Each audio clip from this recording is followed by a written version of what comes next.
Buenas tardes y bienvenidos al segundo coloquio del Observatorio de la Educación para un futuro más humano. Como veíamos en el vídeo de introducción, desde el Colegio Nuestra Señora de Sonstadt hemos creído conveniente la creación de esta institución, cuya misión es crear entornos de convivencia más humanos a través de la educación. Los objetivos que tiene un observatorio son múltiples, pero podríamos resumirlos básicamente en tres. Primero, recopilar información sobre un fenómeno, como es la educación, hacer un diagnóstico y, por último, proponer soluciones a estos problemas. Es así, pues, este observatorio pretende ser un espacio de reflexión constante en torno a los problemas que atañen a la educación en España. Y precisamente para eso, para reflexionar sobre educación, hemos traído hoy a una invitada de excepción, como es Ana Verástegui. Hola, Ana, buenas tardes. Buenas tardes.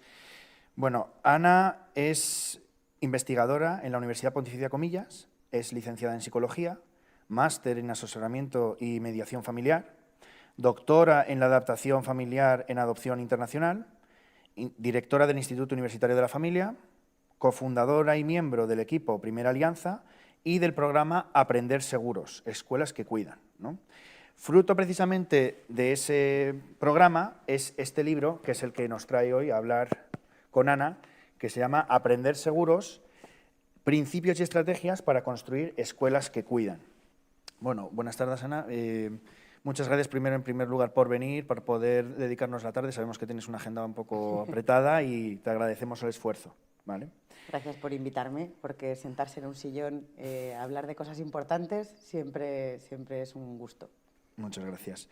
Bueno, pues así para comenzar hemos hablado un poco de lo que era el proyecto Primera Alianza. Yo creo que para poner un poco en contexto a los espectadores, ¿no? Pues ¿puedes contarnos un poquito qué es esto del proyecto Primera Alianza? Pues Primera Alianza es un proyecto que surge desde la universidad, desde el convencimiento de que los niños necesitan tener vínculos fuertes y seguros con sus familias para crecer sanos, y de que el vínculo de apego es como la piedra angular del desarrollo de las personas. Y entonces decidimos encontrar cuál era la mejor manera de transmitir y transferir este conocimiento sobre la importancia de los vínculos a la práctica profesional de la gente que trabajaba con familias. Y el objetivo central de Primera Alianza es fortalecer los vínculos de apego en las familias, especialmente en las familias más vulnerables. Muy bien, muy bien. ¿Podrías decirnos entonces un poquito cuál ha sido el objetivo? Porque yo, a ver, leyendo el libro, he visto que el proyecto Primera Alianza surge en 2017, pero el libro se ha publicado este marzo, ¿no? Entonces ha sido, digamos, el fruto de una investigación un poco, pues, vamos, que ha sido un libro cocinado a fuego lento, ¿no? Entonces, ¿podrías decirnos cuál ha sido el objetivo principal que has perseguido en este libro? Bueno, el primero es que a través del trabajo con familias vamos descubriendo que la experiencia que tienen las familias en el colegio puede ser fuente de fortalecimiento de sus relaciones con sus hijos, incluso a veces de sustitución de algunas de sus fragilidades, o un espacio en el que pues, encontrarse chocándose, no encontrándose acogidas o no encontrando su sitio y su seguridad. Decidimos, por tanto, que para poder fortalecer los vínculos en las familias, uno de los principales aliados y agentes pueden ser las escuelas, especialmente las escuelas en donde reciben menos atención, menos formación, que son las etapas primeras del desarrollo, ¿no? En las escuelas, en la educación infantil, en los primeros años de la primaria, el lugar que ocupan en la vida de las familias es fundamental. Entonces, decidimos empezar a trabajar con profes sobre cómo fortalecer ellos mismos sus vínculos con los niños, cómo ser ellos vínculos de seguridad para las familias y cómo hay que cuidar a los profes para que puedan hacer estas dos tareas, ¿no? De establecer lazos fuertes con sus alumnos y también con las familias de sus alumnos. Empezamos a trabajar formando, digamos, transfiriendo lo que enseñábamos a las familias de cómo crear vínculos fuertes a los claustros de educación infantil. Y después de 3 años formando claustros de profesores, descubriendo cuál era el lenguaje que era más útil, cuál era la aproximación más sencilla, cuáles eran los contenidos que luego resultaban valiosos en el día a día, pues cerramos un programa que por un lado era una propuesta, pero por otro lado los propios profesores nos dijeron por dónde iba siendo más útil.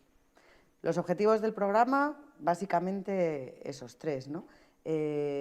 Hacer que los profes puedan fortalecer sus relaciones con sus alumnos para acompañarles en su desarrollo personal y también en su aprendizaje, fortalecer a los profes para acompañar a las familias, especialmente cuando hay alguna fuente de inseguridad en las casas, y acompañar a los coles para construir espacios en los que la cultura del cuidado penetre en toda la organización, desde qué es lo que enseñamos a los niños hasta cómo cuidamos a nuestros profesores, cómo organizamos los edificios, cómo decidimos las actividades y, por lo tanto, tomar esta idea de crear culturas de cuidado como una tarea de toda la escuela, no solo del profesor con sus alumnos, sino de toda la escuela. Qué bonito, sí, sí. Es un ideal que, al menos desde Sonsa, también muchas veces procuramos eso, que sea más una comunidad cercana en la que todos estemos implicados en esos procesos y la verdad es que me identifico mucho con lo que dices.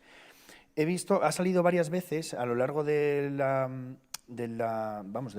cuando ibas hablando, el tema de la teoría del apego, la importancia de la seguridad, porque sobre educación se han escrito un montón de cosas. Se ha escrito mucho sobre motivación, se ha escrito mucho sobre funciones ejecutivas, se ha escrito mucho sobre la importancia de la memoria, pero yo, al menos, no había escuchado nunca un ensayo de educación que se dedicara principalmente en la importancia de la seguridad en los procesos educativos, porque no es tan evidente, pero sin embargo se ve que es algo fundamental en tu libro.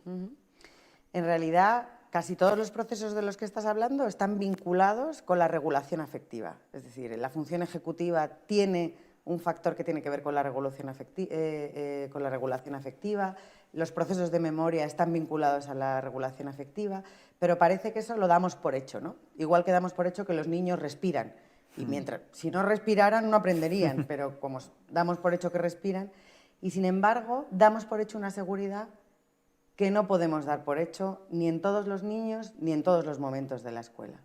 Sin esa seguridad, la atención de los niños, toda su motivación, toda su energía, se orienta a recuperar esa seguridad. Y, por lo tanto, se apaga el deseo de aprender, se apaga la mirada amplia, se apaga la valentía para el cambio, se apaga la capacidad de explorar y solo se activa la necesidad de recuperar la seguridad, que es una seguridad emocional, pero que para los niños esa seguridad emocional está vinculada también con su seguridad en general, ¿no? Su sensación de no estar amenazados, de estar tranquilos, ¿no? Esa seguridad afectiva, por lo tanto, es como la base sobre la que todo lo demás se puede construir. Así que fomentamos estos vínculos de apego, que son vínculos de seguridad, fundamentalmente, para que los niños se sientan bien en la escuela y también para posibilitar que aprendan. Yo creo que las dos cosas son importantes y las dos cosas están enormemente interrelacionadas, que se sientan suficientemente bien, pero también para que puedan abrirse a todo lo que ofrece la escuela en términos de aprendizaje. Sí. O sea, veo un poco que la fundamentación teórica de tu libro pivota mucho sobre la importancia de la teoría del apego, ¿no? ¿Podrías explicar brevemente en qué consiste esta teoría? Pues la teoría del apego surge alrededor después de la Segunda Guerra Mundial, gracias a un descubrimiento un poco involuntario y un poco dramático, que fue cómo en Europa muchos países decidieron sacar a los niños de las ciudades para protegerlos. Entonces, para poder protegerlos, los llevaron a grandes instituciones fuera de las ciudades. Y así no les caía una bomba, les aseguraban la comida, les aseguraban un techo, pero los separaron de sus familias y los llevaron al campo. ¿Os acordáis de la bruja novata, de Narnia? Todos estos cuentos cuentan esto de cómo les pasó a los mayores, pero a los niños, bebés, a los chiquitinos, los llevaron todos a grandes centros en los que aseguraban sus necesidades básicas. Y sin embargo, con todo eso que se consideraba necesidades básicas cubiertas, los niños enfermaban y morían a pesar de que se les había llevado para que no se murieran y para que no enfermaran. ¿Qué es lo que les faltaba a esos niños? Una figura de referencia, el cuidado, el mimo, la atención personalizada que ofrece una figura de apego. Se llamó entonces la privación maternal. Después nos hemos dado cuenta que no es solo privarte de tu madre, sino de cualquier persona, adulto, que te cuide, que responda por ti, que sepa lo que necesitas, que cubra esas necesidades. Tan importante como comer, tan importante como estar a una buena temperatura, tan importante como recibir atención médica. Hay una sed, una necesidad básica en el niño humano y también en el ser humano a lo largo de toda la vida que tiene que ver con la seguridad que se obtiene gracias a la proximidad de otro que me cuida, ¿no? Y sin eso no crecemos y se estanca el desarrollo. El estrés de los niños cuando nadie te consuela se vuelve neurotóxico y el cerebro no se desarrolla. Empezamos a ponernos malitos y a no digerir lo que comemos. Además, no podemos aprender y entonces los niños empezaban a tener discapacidades asociadas a la falta de cuidados, que luego hemos podido ver también en niños que se han criado en contextos institucionales con mucha privación afectiva, aunque no tuvieran privación material. Y entonces la ciencia se pone a investigar qué es lo que da, qué es lo que pasa, qué es lo que ocurre para que cuando está cubierto todo lo que parecía necesidad, estos niños no puedan crecer y desarrollarse. Y entonces es que necesitamos de otras personas para crecer, para aprender, para desarrollarnos y también para desarrollar todo lo que llamamos las, digamos, características psicológicas básicas, ¿no? Todo lo que empieza por auto en la psicología, la autoestima, el autocontrol, la autonomía, que nos hacen tanta falta en las escuelas, pues digamos que el gran descubrimiento de la teoría del apego es que para que las cosas pasen auto, primero han tenido que pasar entre el niño y alguien que lo cuida y lo quiere. Así que para poder tener autoestima, alguien te ha tenido que estimar, para poder tener autocontrol, alguien te ha tenido que controlar, para poder tener autorregulación, alguien te ha tenido que regular, para poder tener autonomía, alguien te ha tenido que poner normas, y también para poder tener atención, por ejemplo, para poder prestar atención en la escuela, alguien te ha tenido que atender. Y bueno, dicho así sencillo, porque son 50 años de investigación, básicamente la teoría del apego va de eso, de cómo necesitamos de otras personas que nos den seguridad para poder crecer y para poder sentirnos razonablemente bien y aprender a autorregularnos, aprender por nosotros mismos. Sí, es muy bonito porque en cierto modo está mostrando lo que es la esencia comunitaria del ser humano, que a veces como que se pierde de vista ahora con el tema del individualismo, ¿no? Que nos concibe o nos autopercibimos muchas veces como individuos aislados, atómicos, átomos aislados unos de otros, pero realmente la esencia del hombre pues es comunitaria y eso es, digamos, un poco el enfoque también que queremos dar desde el Observatorio de la Educación para un Futuro Más Humano. Precisamente para eso vamos a pasar ahora a una serie de preguntas que hemos, digamos, sacado a través de los propios datos del observatorio, ¿vale? Van a aparecer, ahora los espectadores van a poder ver una serie de vídeos en donde se menciona una serie de datos del observatorio y luego una pregunta que te han preparado, que son algunos de los alumnos de nuestro colegio. Muy bien. ¿Vale?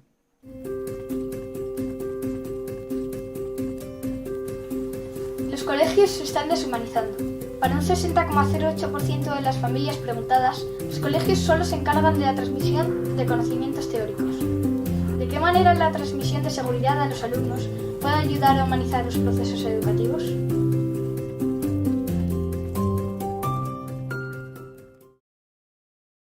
La transmisión de seguridad a los alumnos puede ayudar a humanizar los procesos educativos, básicamente. Pues estábamos hablando antes de la relación entre la teoría del apego, los vínculos y la comunidad, ¿no? Yo creo que un espacio deshumanizado es un espacio descomunitarizado y, sin embargo, un espacio vinculado es un espacio más humano.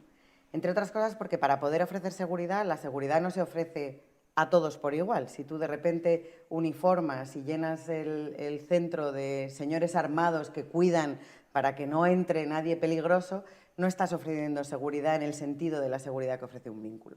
Para poder ofrecer una seguridad vincular, tú tienes que escuchar las necesidades del otro, ponerte a su servicio, intentar cubrirlas mientras el otro lo necesita. Y para eso hay que conocer al otro, hay que estar interesado en su bienestar, hay que acoplar la respuesta a las necesidades de cada uno y, por lo tanto, por un lado, digamos, personalizamos y vamos construyendo una persona por la relación que tenemos individual con su mundo interno, con sus necesidades, con lo que espera, pero además estamos creando relaciones. Entonces, esto de construir un mundo interno cada vez más fortalecido, pero un mundo, digamos, un mundo relacional cada vez más rico y más interrelacionado, yo creo que está muy vinculado a esta idea de un espacio más humanizado, ¿no? Y, por lo tanto, el propio proceso de generar seguridad genera humanización. Pero es que además las personas, cuando nos sentimos muy amenazadas, tendemos a ponernos a actuar a la defensiva. Y actuar a la defensiva nos hace despertar muchas respuestas un poco automáticas, entre las que atacar, escaparnos, hacernos el muerto, digamos, respuestas poco relacionales nos pueden hacer pues, entrar en guerra, en lucha, no estar disponible para otros y cada vez construir comunidades más individualistas, por ejemplo, o más separadas. Y, sin embargo, aprender a construir la seguridad en las relaciones, en los propios vínculos, yo creo que ayuda a este doble objetivo de crear personas más fuertes, pero también relaciones y comunidades más nutridas en ese sentido. Muy bien, muy bien. Pasamos a la siguiente pregunta.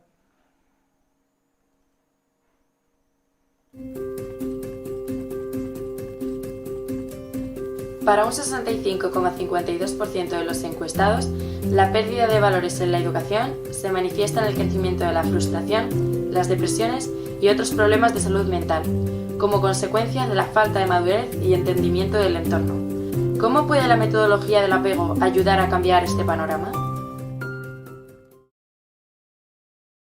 Fíjate que yo no sé si nos faltan valores o nos faltan tiempos, espacios y sensación de poder tomar decisiones con respecto a nuestras propias vidas.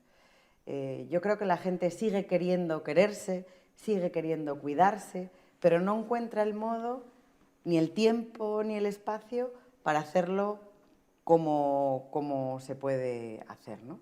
Yo creo que la teoría del apego o esta idea de la seguridad en los vínculos nos ayuda a descubrir lo importante que es cada pequeña cosa que se hace, ¿no? Y cómo a veces nos jugamos la vida no en los grandes discursos, sino en el gota a gota, en el día a día, en el cada mañana, en el cada tarde de las relaciones. Y por lo tanto, comprometernos a compartir el tiempo y a compartir el espacio con las personas con las que queremos, a pesar de la dificultad y a pesar de la distracción y a pesar de la falta de atención y a pesar de los medios de comunicación y a pesar de los móviles. Yo creo que es uno de los avisos que la teoría del apego nos da para recuperar esta capacidad de poner en marcha nuestros propios valores, ¿no? Yo creo que los tenemos, pero nos parece que se juegan en las grandes palabras.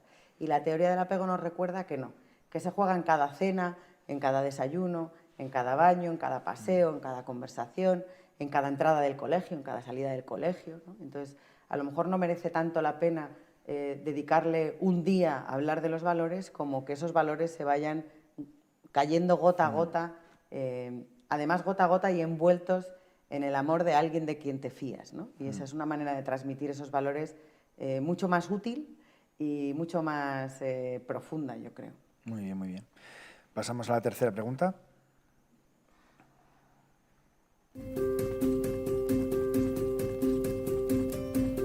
Más del 47% de las familias encuestadas asumen la educación como un proyecto compartido entre padres y colegio. ¿Cómo pueden los colegios crear alianzas de cuidado sólidas con las familias? Pues en el libro explicamos que lo mejor que puede hacer un profe o un cole para construir una relación segura con la familia y, por lo tanto, una alianza no es una relación cualquiera, sino que es una relación que no falla, ¿no?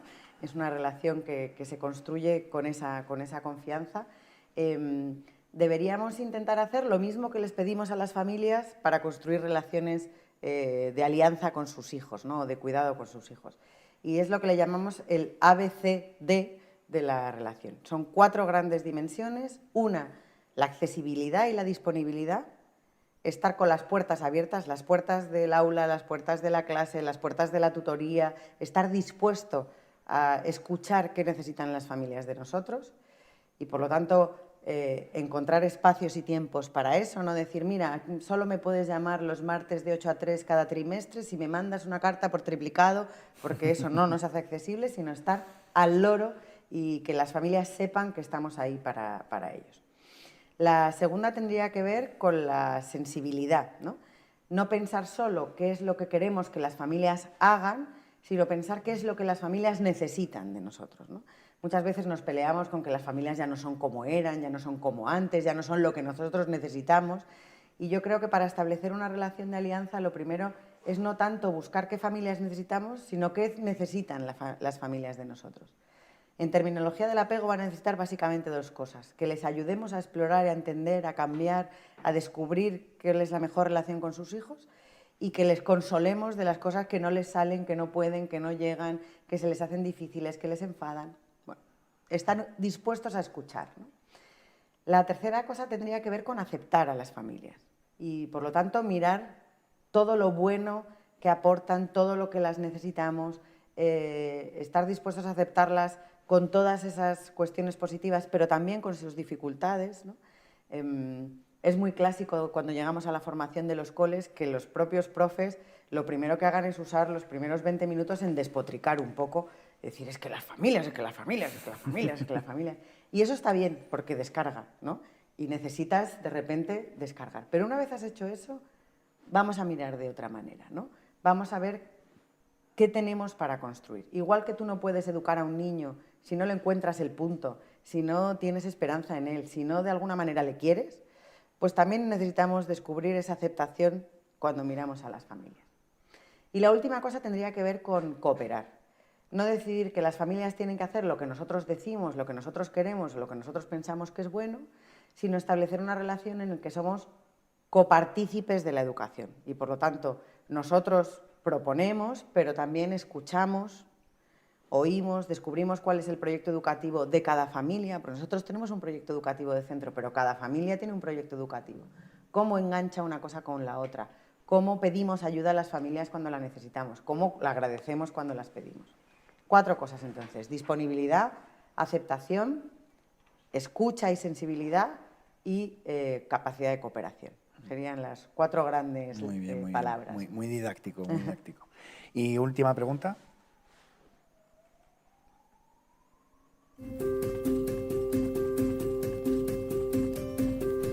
Para un 76,95% de las familias encuestadas, la característica más relevante en un profesor es su capacidad de provocar el aprendizaje en los alumnos.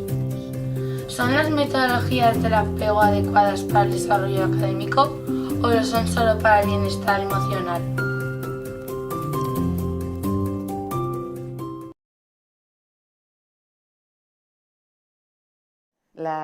Esta idea es importante para encontrarse bien, como si no nos encontramos bien no aprendemos, también para estar dispuesto a aprender.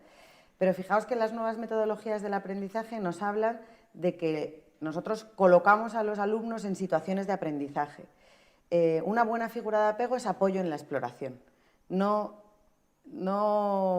inocula el aprendizaje, sino que coloca en situaciones de aprendizaje en la que anima a que el alumno vaya explorando, incorporando, haciendo suyos los aprendizajes y, por lo tanto, desde esta idea del aprendizaje más activo, el tener una fuente de seguridad, alguien que te guarda las espaldas, que andamia tu aprendizaje, no solo te dice lo que tienes que aprender, sino que te anima a tomar la iniciativa en esos aprendizajes, es muy, muy valioso. Y, por lo tanto, esta idea del apego casa muy bien con las metodologías activas, con el aprendizaje significativo, con el alumno como explorador y alguien que, digamos, te impulsa esa exploración.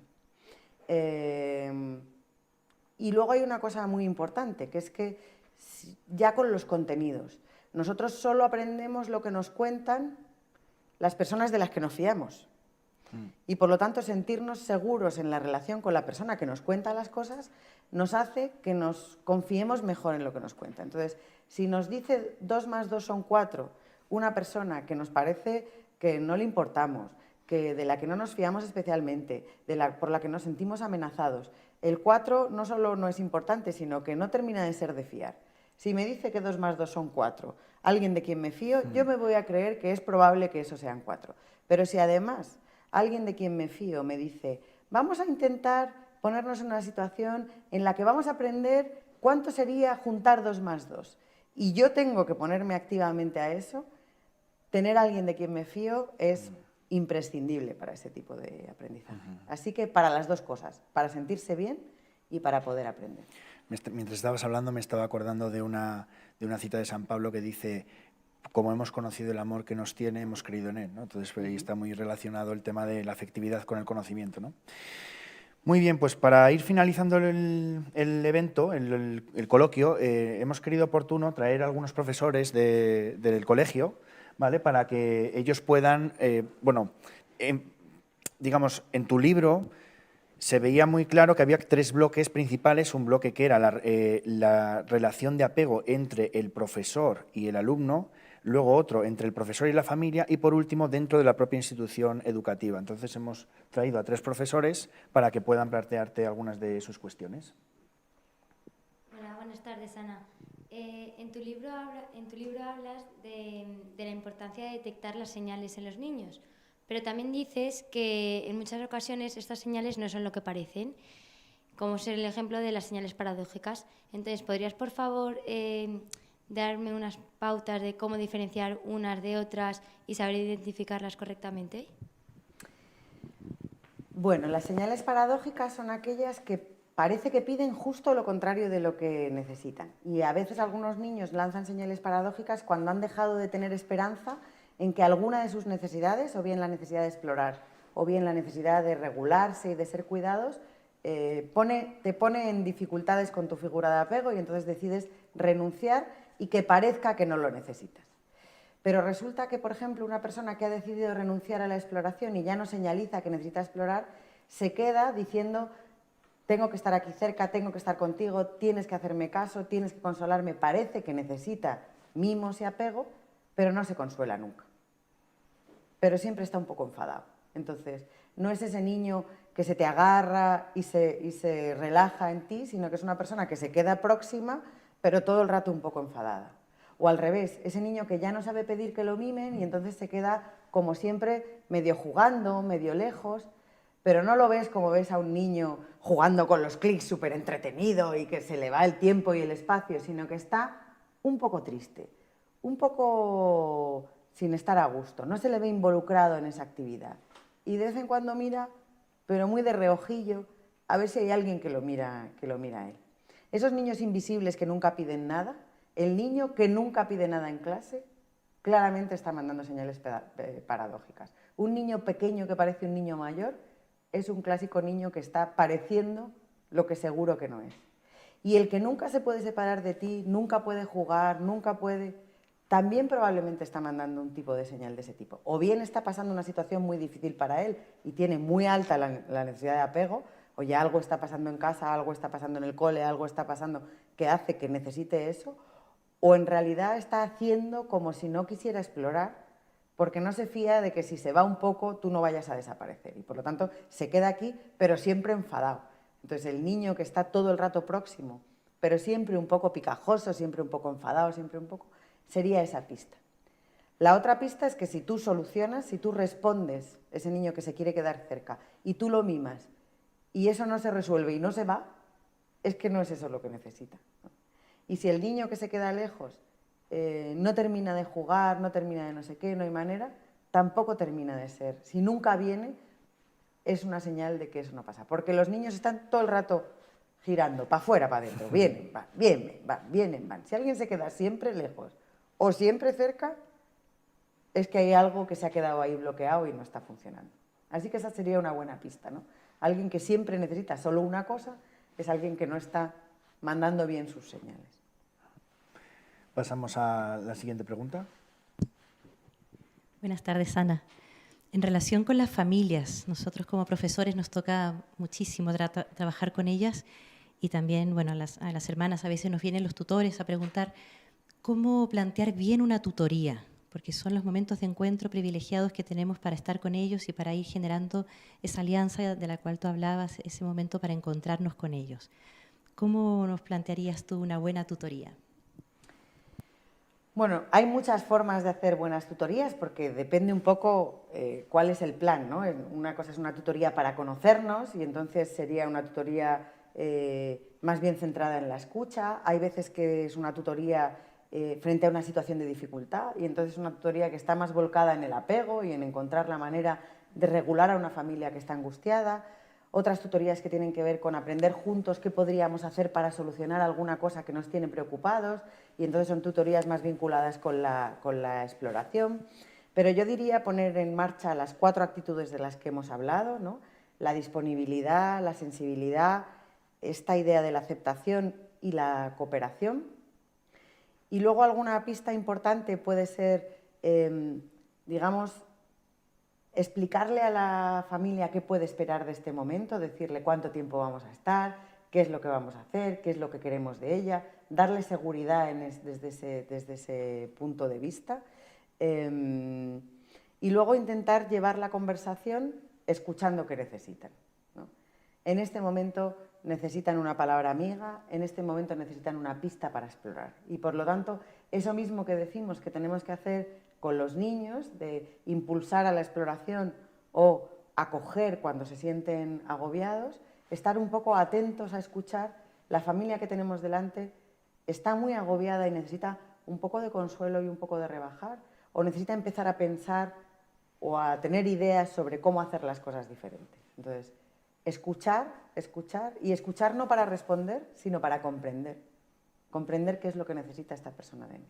Si conseguimos que la familia se sienta escuchada, hemos hecho el 90%. Si encima de escuchada se va con alguna idea sobre cómo construir su relación educativa con sus hijos, pues todavía mejor. Pero el objetivo nuestro es este, ¿no? Construir esta relación, este vínculo que nos permita cuidarnos, y si ya puede ser mutuamente, ya ni te cuento, ¿no? Porque a veces las cosas que hacen las familias por nosotros nos ayudan a hacer mejor nuestra tarea. Perfecto. Gracias. Vamos a dar paso a la última pregunta. Hola Ana, buenas tardes.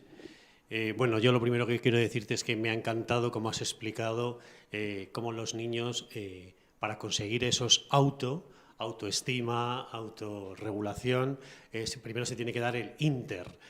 Y te digo que me ha gustado mucho porque ahí hay una transmisión, y la transmisión es una de las bases de nuestro trabajo. Entonces, bueno, muchas gracias por eso. Bueno, en tu libro, justamente, relacionado con la transmisión, tú dices que nadie da lo que no tiene, no se puede dar lo que uno no tiene. Entonces, en relación a esto, y aprovechando que estás aquí, te voy a hacer una pregunta doble. Por una parte sería ¿qué debería tener un jefe de estudios o un coordinador para poder transmitir seguridad a su equipo de profesores? Algunos tips, algunos consejos. Y luego, si nos podías hablar de las cadenas de seguridad que también mencionas. Gracias. Bueno, esto de que nadie puede dar lo que no tiene era una cosa que decía mi abuela, y yo me lo he tomado como una verdad absoluta. Y de hecho, en la teoría del apego funciona fenomenal. Es muy difícil dar seguridad, ofrecer seguridad cuando uno mismo se siente inseguro. Y por lo tanto, uno de los trabajos de los equipos directivos tiene que ser necesariamente que nuestro principal recurso educativo, que no son las tecnologías, que no son las metodologías, sino que son las personas, se sientan seguros en su trabajo. Y eso significa que se sientan acogidos y recogidos en la dificultad, en el cansancio, en el malestar. Todo esto de los profesionales quemados tiene mucho que ver con no encontrar quien te cuide, ¿no? Y quien, después de una clase horrorosa en la que se me han despistado todos y no sabía qué hacer, no sé qué, te encuentras un compañero o un jefe o un tal con quien puedes hablar de eso, que te hace sentirte mejor, que te hace recuperar la esperanza, que te da una pista que necesitas. Y por lo tanto, ¿qué necesitan nuestros profes? Pues lo mismo que necesitan nuestros niños y lo mismo que necesitan nuestras familias. Una mano que les acoja cuando no pueden regularse solos, y una mano que les dé un empujoncito cuando necesitan hacer cosas que todavía no se atreven a hacer si no hay alguien que les cuida las espaldas, que les anima, que les dice venga, tú puedes, que celebra sus logros. Así que tendríamos esas dos dimensiones, ¿no? Recoger, escuchar, dedicarle tiempo a oír cómo se sienten nuestros profes, qué les cuesta a la familia que no encuentran el punto, el chaval que no consiguen conectar con, y simplemente ser un paño de lágrimas, y también, después de eso, ser capaz de dar un empujoncito a cómo encontramos la manera de eso que no me sale, de eso que me cuesta, de eso que me duele, cómo encontramos la manera para ir avanzando en otros modos de hacer o de actuar. Lo de las cadenas de seguridad es algo que tiene que ver con otra de las características de nuestro programa de Primera Alianza y también de Aprender Seguros, que es la idea del cuidado a un nivel ecológico, de que no podemos dejar el cuidado de los niños solo en las espaldas de una sola persona. Tradicional, antes era la madre, ¿no? Pues mira, una sola persona no puede cuidar de un niño, ¿no? Pero la madre y el profe tampoco pueden solos cuidar de un niño. Si nosotros queremos niños bien cuidados, generaciones futuras sanas, bien nutridas, comunidades fuertes, si queremos construir la paz y el desarrollo en nuestras tenemos que generar como los castellets, ¿no? En catalanes, ¿no? Es verdad que es el niño el que sube, y que lo sujetan 2, pero debajo de esos 2 hay 5, y debajo de esos 5 hay 8, y debajo de esos 8 hay 30, y debajo de esos 30 hay todo el pueblo empujando para que nadie se caiga, ¿no? Pues yo creo que para que los niños estén seguros, alguien tiene que dar seguridad a las familias, y podemos ser los profes, pero también tiene que ser el sistema de salud, también tienen que ser los servicios sociales, también tienen que ser nuestras iglesias, nuestros barrios, ¿no? Para que las familias se sientan seguras, los que les dan seguridad, por ejemplo, los profes se tienen que sentir seguros. Para que los profes se tengan que sentir seguros, las escuelas tienen que sentir seguras. Para que las escuelas se tienen que sentir seguras, nuestra política tiene que asegurar unas políticas educativas capaces de construir escuelas seguras y que no estén empujando por donde no, ¿no? Y para eso tenemos que tener también sociedades capaces de generar seguridad y no inseguridad, guerra, tensión. Bueno, pues este tipo de cosas pasa, ¿no? Y cómo se transmite el miedo hasta los niños a través de todo esto, pero el bienestar también. Por lo tanto, construir comunidades, escuelas, sociedades, barrios cada vez más seguros es algo que es bueno para todos, ¿no? Y entonces, en Primera Alianza buscamos eso, ¿no? Ayudamos a las familias, pero ayudamos a las escuelas para que ayuden a las familias, e intentamos ayudar a los políticos para que hagan leyes que cuiden a las escuelas, para que las escuelas cuiden de las familias, y eso tendría que ver con las cadenas de cuidado, ¿no? Sobre nadie recae todo el peso, porque la seguridad, digamos, que ni se crea ni se destruye, sino que se regala, se transmite, se comparte, y por lo tanto yo solo estoy seguro porque otros me dan seguridad. Y bueno, ya que estamos en un colegio cristiano, también Dios actúa como una figura de apego para todos, ¿no? Y es muy bonito cómo los estudios de psicología de la religión relacionan estas dos dimensiones, ¿no? Como a veces recibimos del sentido, de la trascendencia, de la relación con nuestra espiritualidad, obtenemos cierta seguridad que también podemos ir transmitiendo. Así que a veces también como principio y final de esa cadena tenemos a quien nos sostiene a todos, ¿no? Y bueno, eso es una cuestión que algunos tenemos a mano y que nos puede ayudar mucho en las situaciones de inseguridad. Qué bonito, sí, muy bien. Bueno, pues muchas gracias a los profesores por vuestras intervenciones, y desde el Observatorio de la Educación para un Futuro Más Humano queríamos pues recomendar pues muy activamente la lectura de este libro a padres, pero también y sobre todo a educadores. Es un libro que tiene una estructura muy didáctica, que está lleno de ejemplos, que te ayuda a entender muchísimo las situaciones educativas en las que puede verse un educador, tanto con un alumno como con padres, como dentro del propio centro con los compañeros, y pues la verdad es que pues agradecemos que se haya escrito una cosa así, que además también está enfocada sobre todo a la educación infantil, pero como has dicho tú antes, es que la teoría del apego implica tanto a las personas adultas, a los adolescentes incluso también, ¿no?